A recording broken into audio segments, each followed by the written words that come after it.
Okay, Dot Tone Dan here again. I came across another issue with some DTF files. So here's the kicker.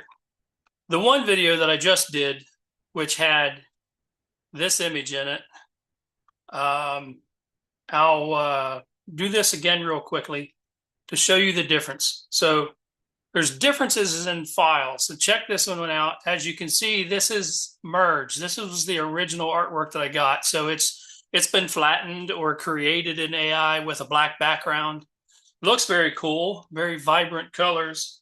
Um, the quality as you get up inside of it is not all that great, but it's AI artwork, so it's usable. But here's the difference. So when I copy this, which is what I showed you, you should do to get the background black removed, you have to copy it in two channels.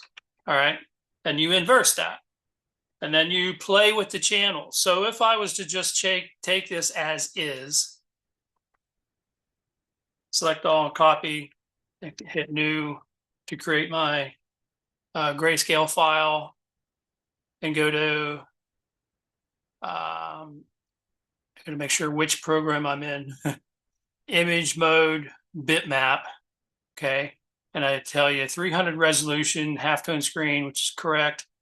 28 line screen, could be 30. I've seen some other videos out there saying use 35 and even 40. Don't do 40. Don't do 40. You're just going way too small. Not going to be able to hold the small dots. Somebody's telling you wrong there. So 28 is what I'm using. But notice how I got a lot of coughs and nose sniffs in my videos because I don't edit them. But notice how it half-toned the type. It half-toned everything in here that's really supposed to be solid. So let's take a look at this. I'll change it back to grayscale mode, 1:1, that's good.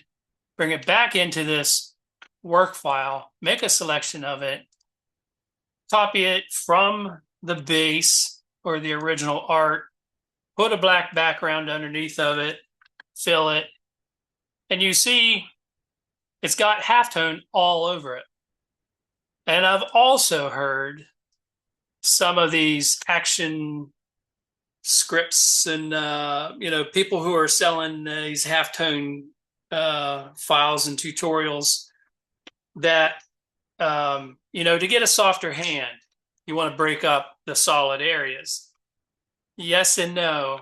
You want to get as much halftone in there as you can, but you don't want to put halftone over top of your white car, or over top of Bigfoot, in these brighter areas.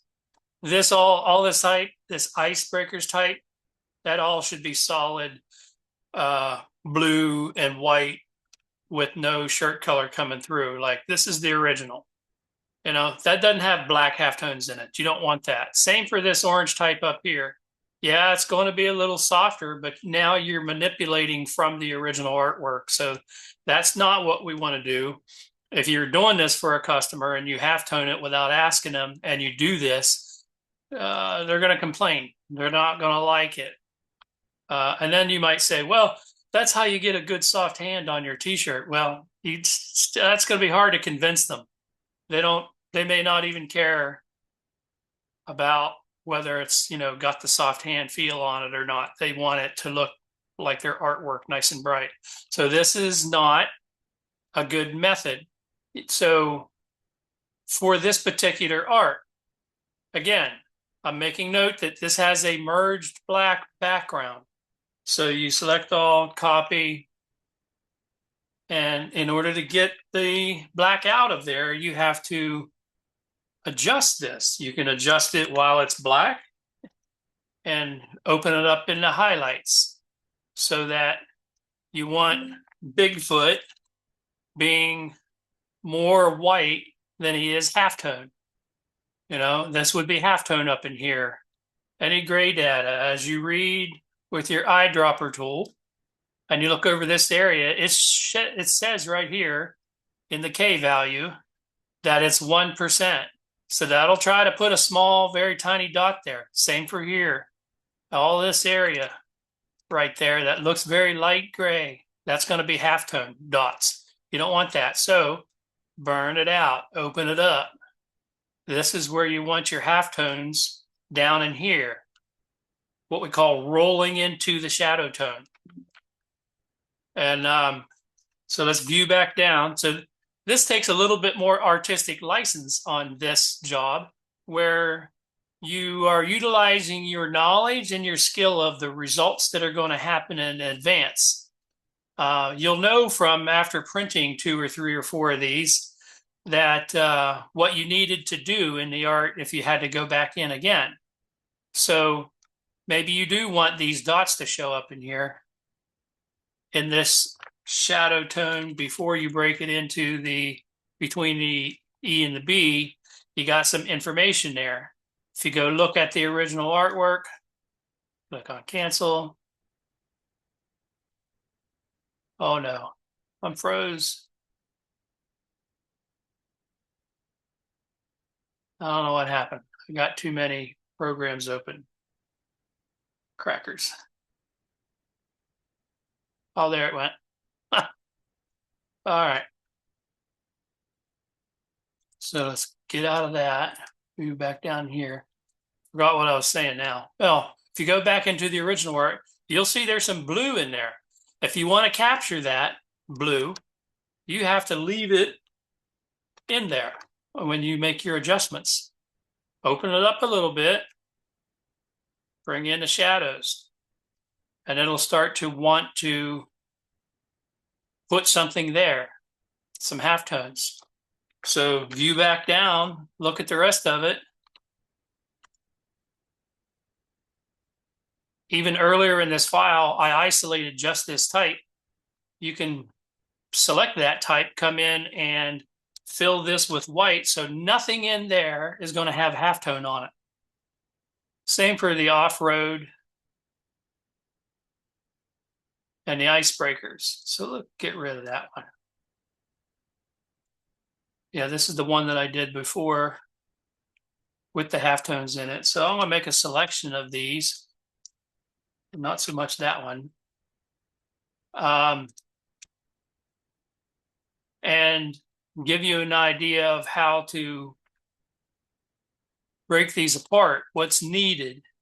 You want something solid and brighter in here. And you come in there and delete it out with, notice on my colors. Is that Photoshop? Yeah. Nope, that's Illustrator. There. Let me pull this one out of the road. Notice in my colors, I put white in the foreground and I still have it selected. No, I didn't. I don't know what happened there. Oh, there we go. Had to activate that layer. And then I fill it, Option Delete, with white in that foreground. This one is going to be a little bit more challenging because I need to isolate it from Bigfoot.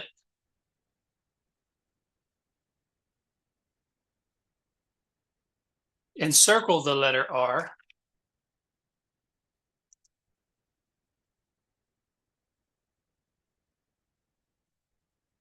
I'm just adding to my selection by holding down the Shift key.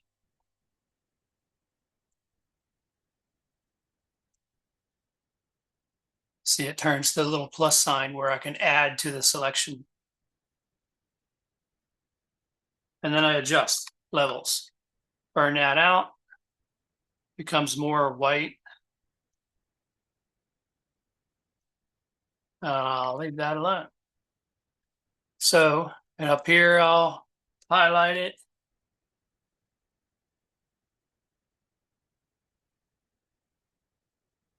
I want that to be solid.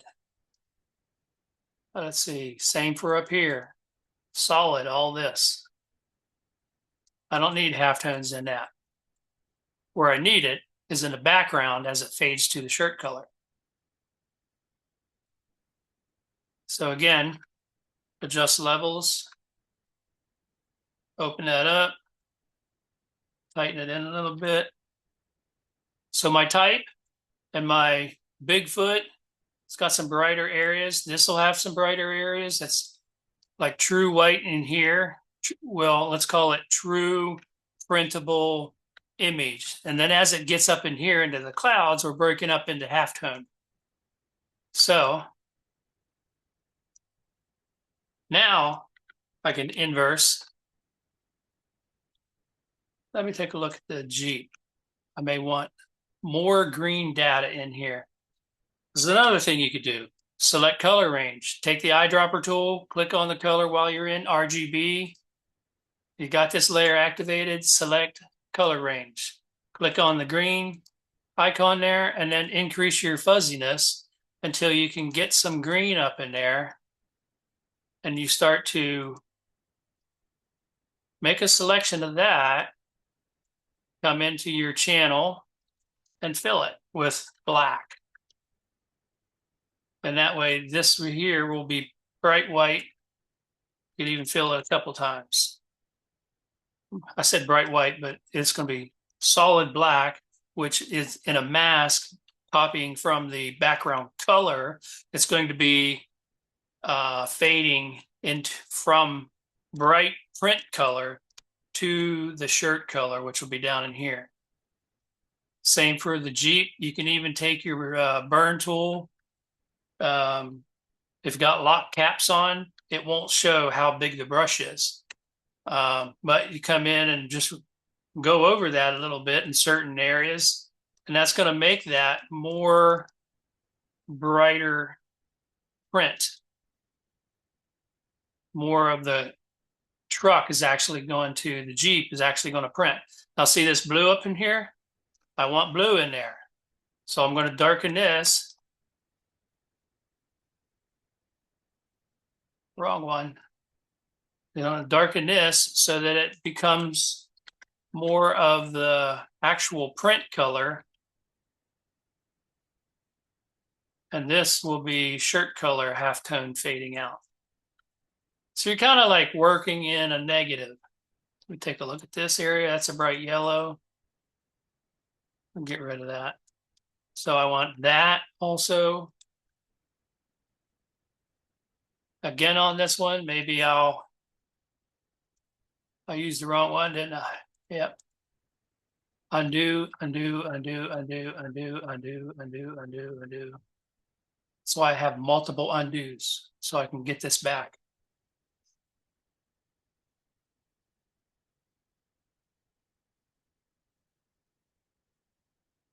Get rid of that one. And like I said, you can refer back to your original. I also like to go to Window, Arrange, drag down to New Window so I can have a duplicate. One, I'm looking at the RGB for comparison. And the other is my actual data. Pull that down. See, there's some areas. See right here, this is going to be bluish shirt color coming through. Same for here. But up in here on this channel, I can use the burn tool, click on it, and go over some areas where I might want deeper contrast of actual color coming through. Now, granted, take a look. This burn tool is on the airbrush where it fades out on the edges, so it's not going to be a hard, sharp adjustment. You could use it, you know, like this brush tool, and it'll be much tighter on your adjustment, but I prefer to use the softer airbrush tool. So come in and hand tweak some areas. Let's take a look at this. We want that nice and bright. the areas in the trees, you may want just solid content coming in through here, making it more solid, less halftone. This up in here, I might want it to get it rich. Say rich as in printing color. Go over Bigfoot's arm again. Love Bigfoot, by the way. Same in there. Give it a little high contrast. Maybe even up in the fur along this way. Up in the face. Along the tree. Where it's going to be brightest. This area down here, in the mountains, you may even want this to print. I would want more of the printing area filling this in so that this is actually getting printed and not necessarily knocking out to shirt color. And that's going to make that more accurate to the original art. You can even fill in the mountains a little more.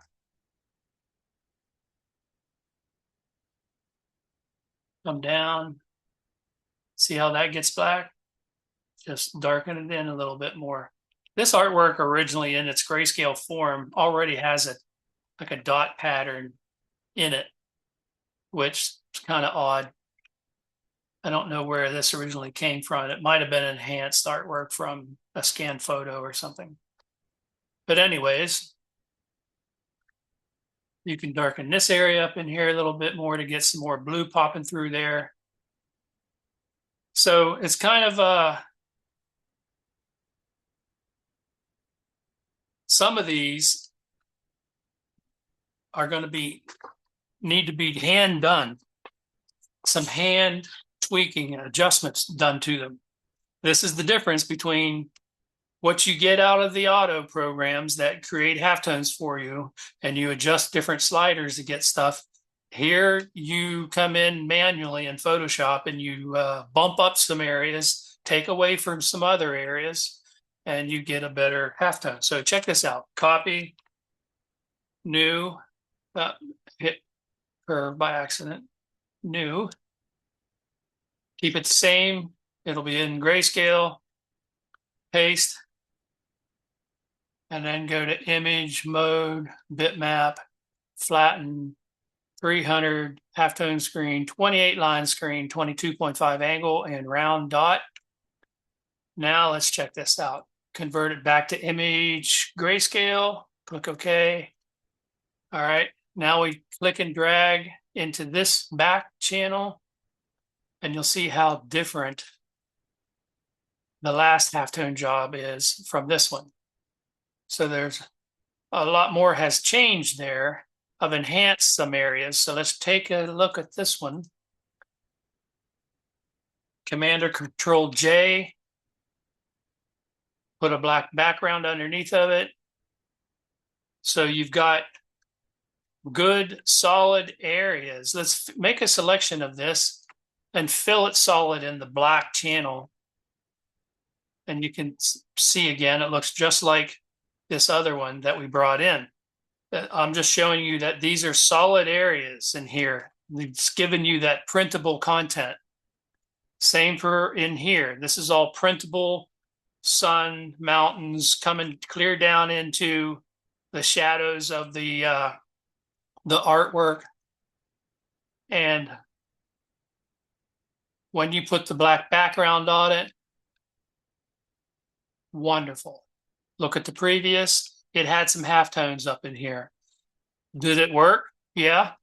This was solid up here. That's so that majority of the artwork was brighter, or it like the type was solid. A lot of the tint here was looking good. Here we got a little less of the halftones and more of the tint. So just a little bit of artistic license in there and making sure that you get what you want out of it. And that's going to make a really good print too. So remember that difference. When you copied and pasted into channels, the first channel was a grayscale. Let me get rid of all this. And I'm going to select the bottom. That's the original art. Select all, copy, paste in here, and inverse. So when you inverse, remember all this is gray because it's giving you a gray equivalent of all this color. If you had a bright red like a PMS 185, which might be like something similar to down in here, that actually comes out in grayscale somewhere near 65%. Yeah. So if you look, 65%. So like a red, bright red really is only about 60 to 65% in grayscale equivalent. So that's why when you copy into grayscale, you need to make adjustments to get your bright white or your bright colors to actually print without putting halftones in them. So I made that point. Let's pull this off to the side. Don't need that one. That's for another job. Let's get rid of that. Get rid of that. Here's a different type of file. Well, that's the original art for that. Let's get rid of that. This is the comp of this next file I'm going to bring up.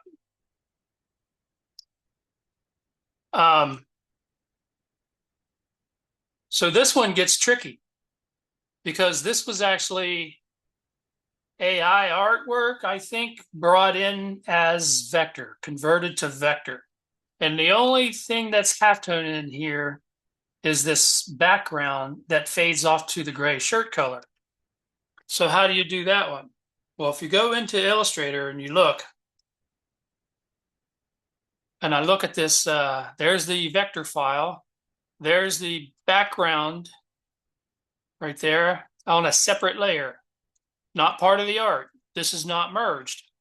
So when I look at the keyline view, this is all redone in vector and built. So it's got all this fade blending going on.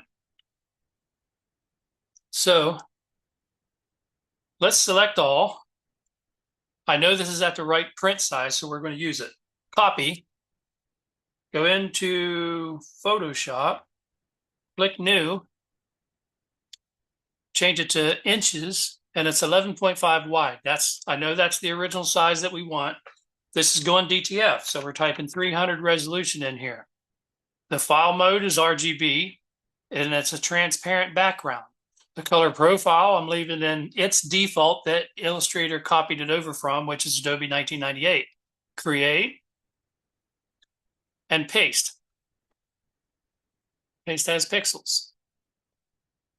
Okay. I'm going to view down, commit that. Just hit enter to commit. And I'm going to extend the background document size out away from the art a little bit.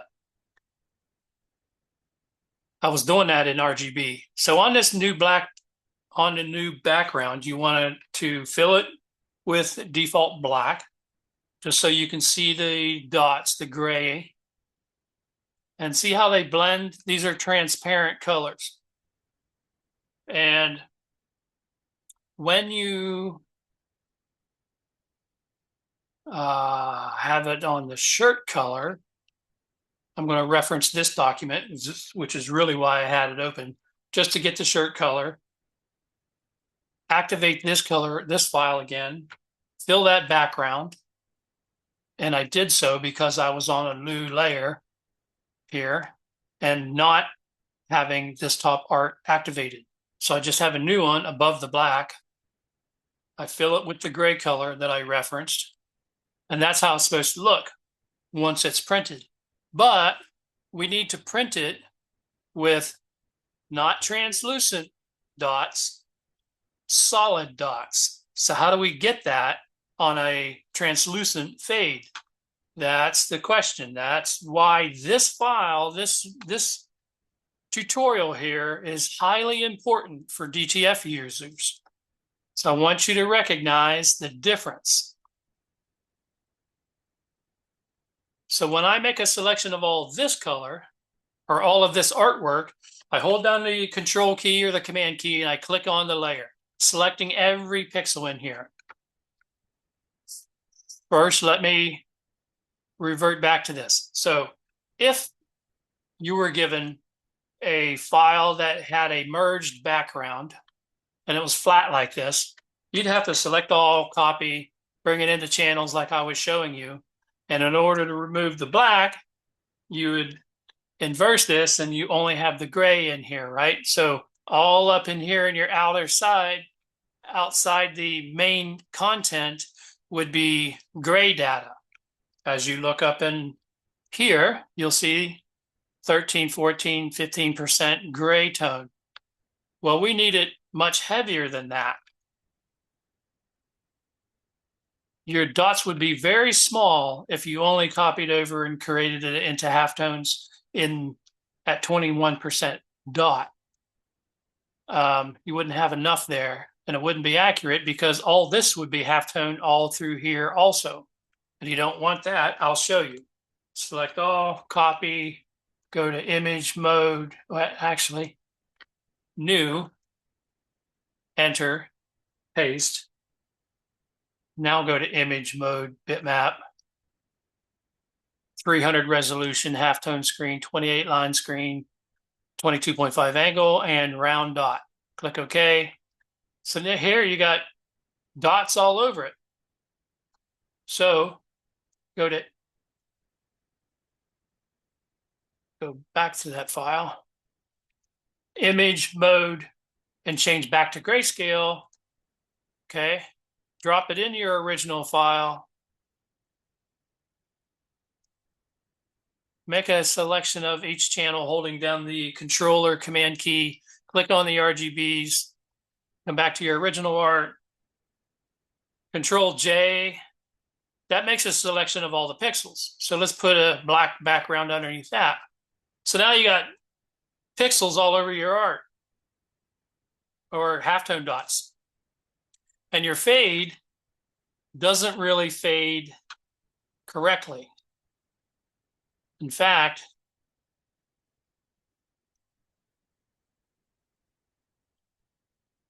it's not got enough color data back there to look like a good fade. None of this is solid, so you're going to end up with a much darker looking image in compared to the original, which is much brighter. You don't want that, right? So we get rid of that. So obviously, copying, pasting is not working like it did in this file. So the difference is that was merged on a black background. So how do you get what's merged on a black background?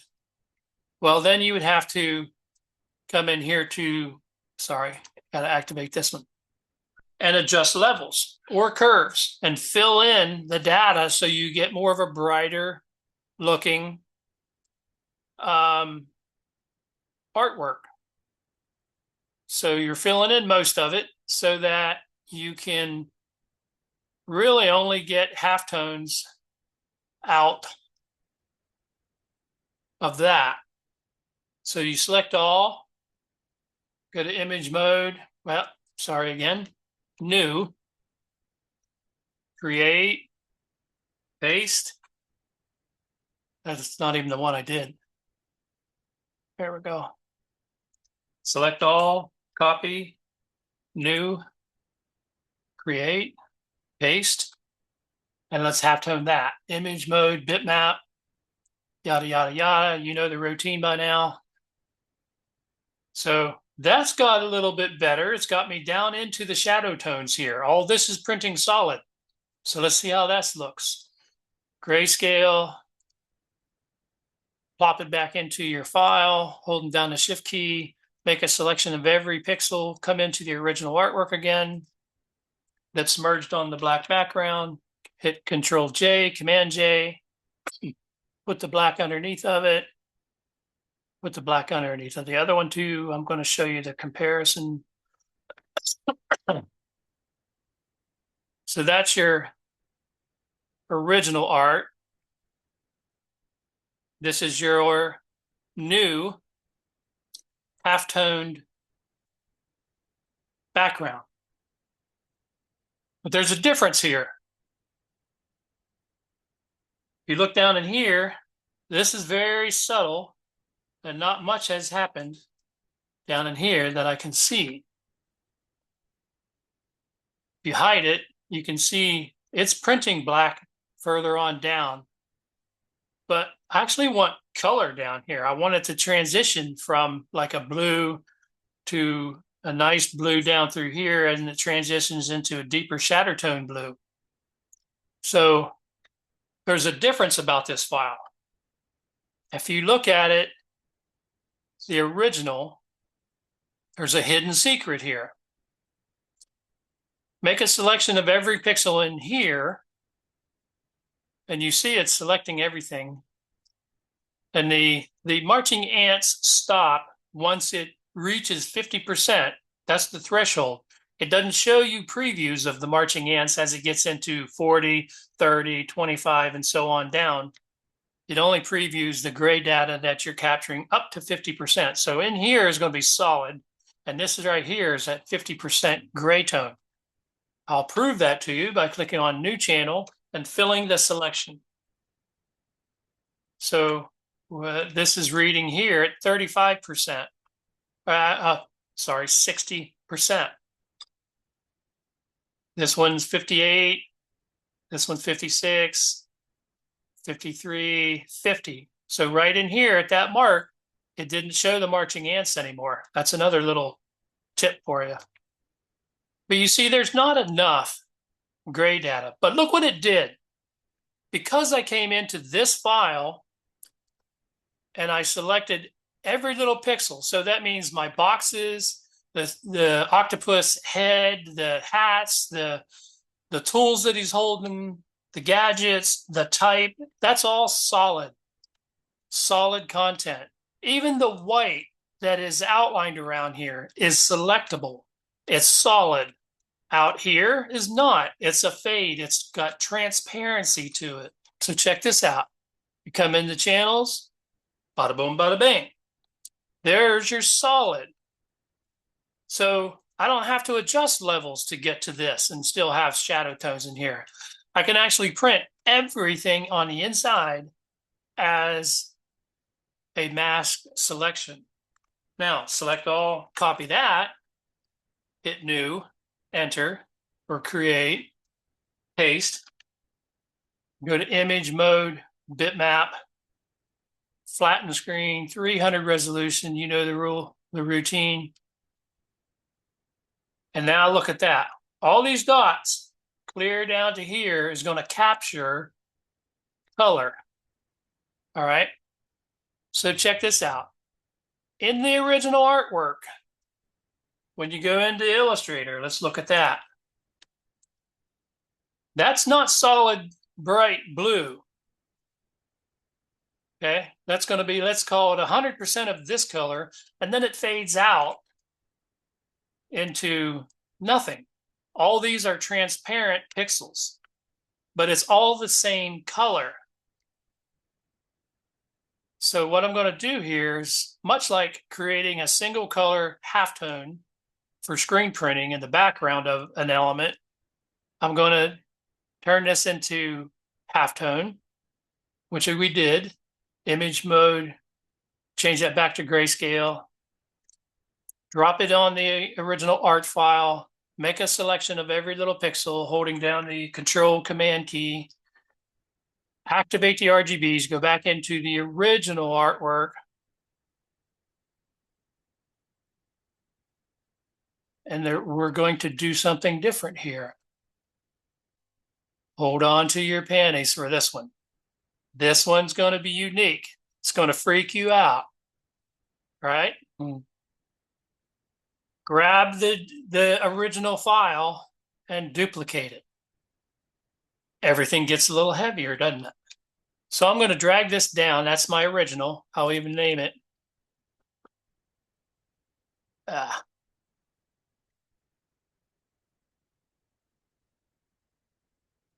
Original, and I'll lock it so we don't lose that. So this is my work file. I'm going to duplicate it, merge those, duplicate that, merge that. Look what's happening. Everything is turning darker blue. That's this same color up here because it's used all throughout. So I'm merging again. All the way up until this here, which is like 50%, 53% translucency. I'm going to fill that in again, merge, duplicate, fill, duplicate, until this gets solid. Merge again. Now that looks solid, but I'm going to do it one more time just to make sure. Okay, so I know this image is solid, but we don't want that.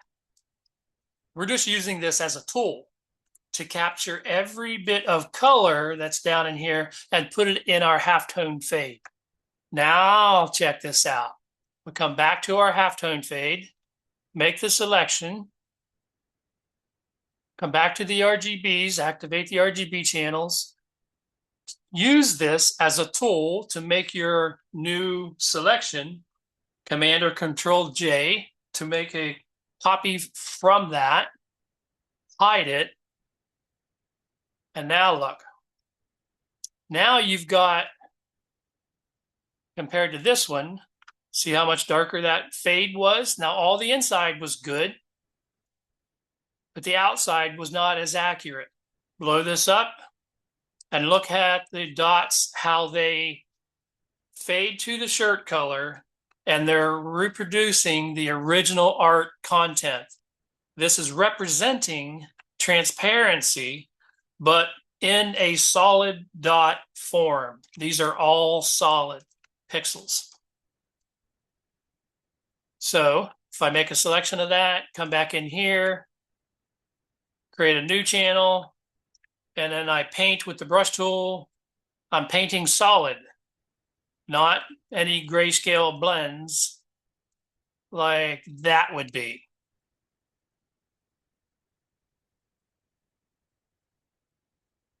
So if you look at this one, yeah, that didn't even capture all the gray tone, but this one did.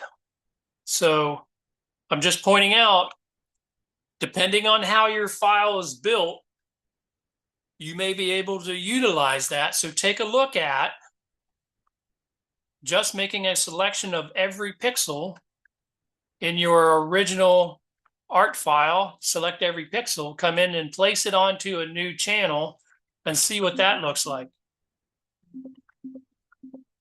Crackers. You have to have, oh, that's on the locked layer. That's why it won't let me do it. So channels, they are linked or connected to working in RGB or CMYK, depending on the mode. But you have to have a layer activated in order to actually modify a channel. So fill that in there and take a look at it. And if it's solid, you know that that's going to be good for going straight to DTF. And the only image that will be gray halftone will be out here. But as you see, I had to do something unique to it. I duplicated it multiple times, probably 20 times, in order to fill all that in to get rid of the translucency. That's what I was doing. Then I made the selection from the halftone file, and now this is going to print wonderful. So just a little tip on your different types of files. Again, that came from Adobe Illustrator. And so all of this artwork here, look at that, I can even select it. is solid content.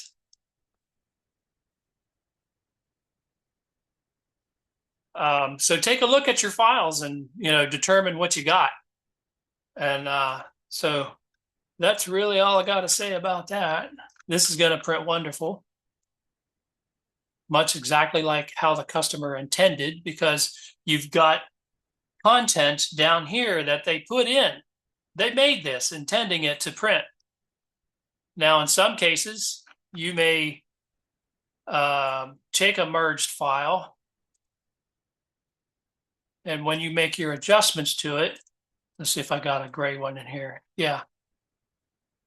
You may fill it in to get more solid content inside here,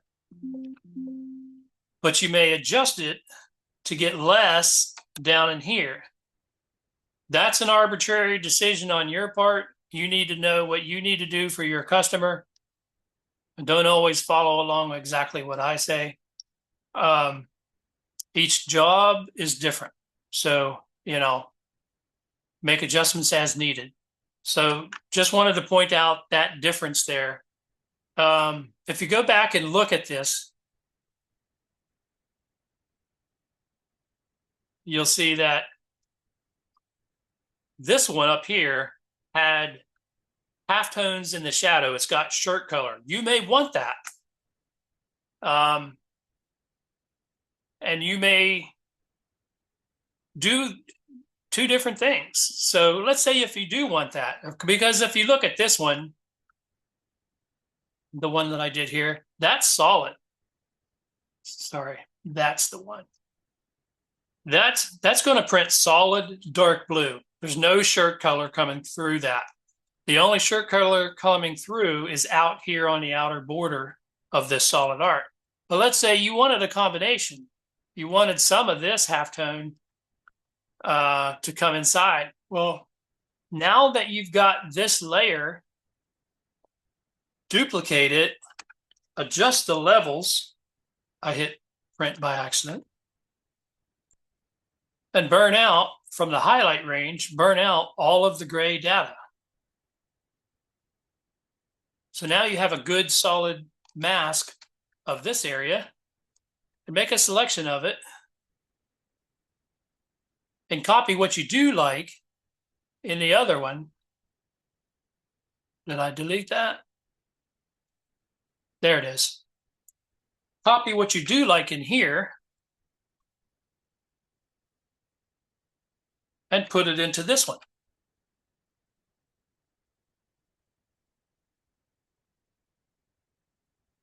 Sorry. Where's my one? Yeah, this one. It's already got the halftones on it. So paste it into this one.